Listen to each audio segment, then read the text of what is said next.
नमस्कार साथियों, इससे पहले हमने अर्थ के आधार पर विशेषण के 3 भेद पढ़ लिए थे। गुणवाचक, परिमाणवाचक और संख्यावाचक। बहुत आसान थे। आज हम सार्वनामिक विशेषण का टॉपिक देखने वाले हैं। आपको बता दें, सार्वनामिक विशेषण नाम से ही पता है। सार्वनामिक यानी सर्वनाम से शुरू होने वाले।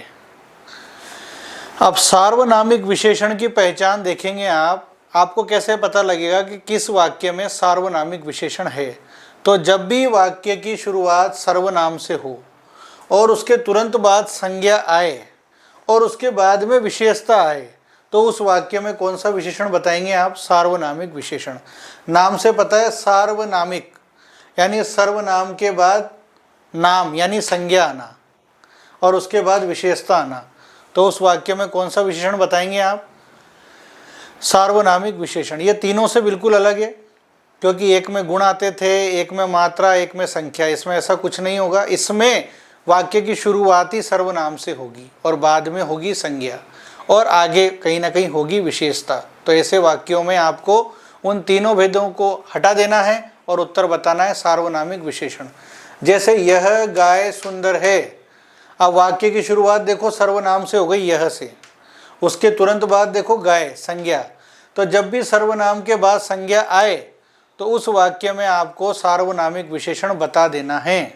सर्वनाम के बाद संज्ञा का आना सार्वनामिक विशेषण की पहचान है और कहीं ना कहीं विशेषता भी दिखेगी, सुंदर है।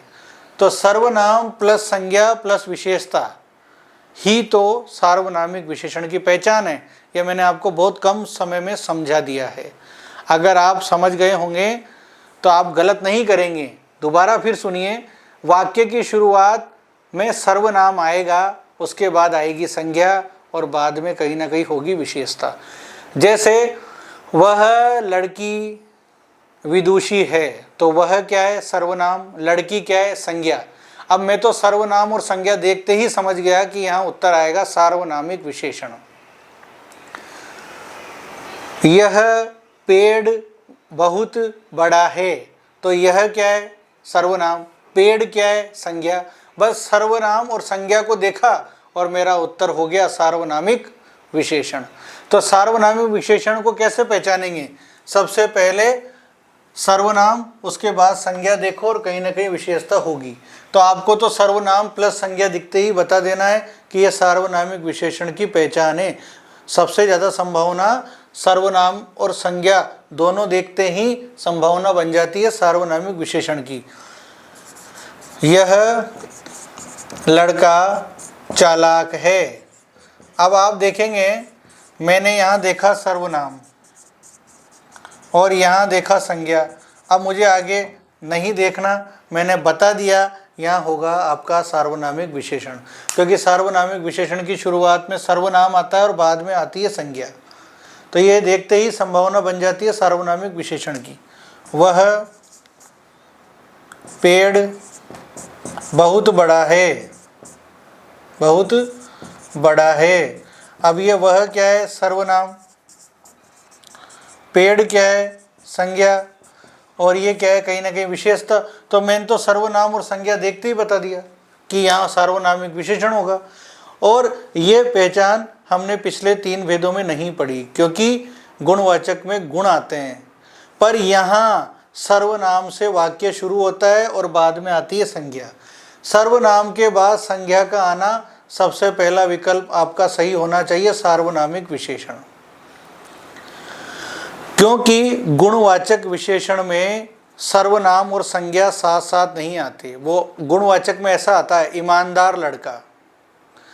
लेकिन जब ऐसा हो, यह लड़का ईमानदार है, अब यहाँ सर्वनाम आ गया, यह लड़का आ गया संज्ञा और ईमानदार आ गया विशेषण। तो सर्वनाम के बाद संज्ञा का आना सार्वनामिक विशेषण की पहचान है। और जब होता लड़का ईमानदार है, तो यहाँ तो लड़का संज्ञा है और पीछे विशेषता है, सर्वनाम का है, तो ये गुणवाचक का हो गया। लड़का ईमानदार है, लड़की बुद्धिमती है, तो ये तो गुण है। पर यह लड़का ईमानदार है, तो यह सर्वनाम, लड़का संज्ञा और ईमानदार विशेषण। तो सर्वनाम के बाद संज्ञा का आना कभी भी गुणवाचक नहीं होता, सार्वनामिक विशेषण होता है। समझ गए होंगे आप। ये था सार्वनामिक विशेषण। सार्वनामिक विशेषण की शुरुआत कैसे होगी? सर्वनाम से। उसके बाद क्या होगा? संज्ञा। देखते ही बता देना कि संभावना सबसे ज़्यादा किसकी है? सार्वनामिक विशेषण की।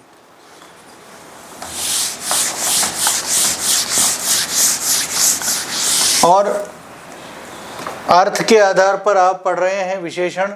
इनमें 4 भेद पढ़ लिए, 5वां अंतिम भेद में बता देता हूं आपको। व्यक्तिवाचक विशेषण। व्यक्तिवाचक विशेषण। व्यक्तिवाचक विशेषण में आपको पता है क्या होता है? स्थान से संबंधित विशेषता आती है। स्थान से संबंधित पहचान देखिए आप। स्थान के नाम से संबंधित विशेषता आती है। स्थान के भी नाम से संबंधित विशेषता होनी चाहिए।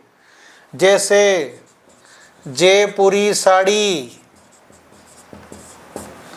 तो स्थान के नाम से संबंधित विशेषता है जयपुरी साड़ी। बंगाली मिठाई, तो स्थान का नाम है ना, बंगाली मिठाई, तो स्थान के नाम से संबंधित विशेषता। जापानी गुड़िया, आ गया स्थान का नाम जापानी। चीनी खिलौना, स्थान के नाम से संबंधित विशेषता। कश्मीरी सेव, स्थान के नाम से संबंधित विशेषता आती है।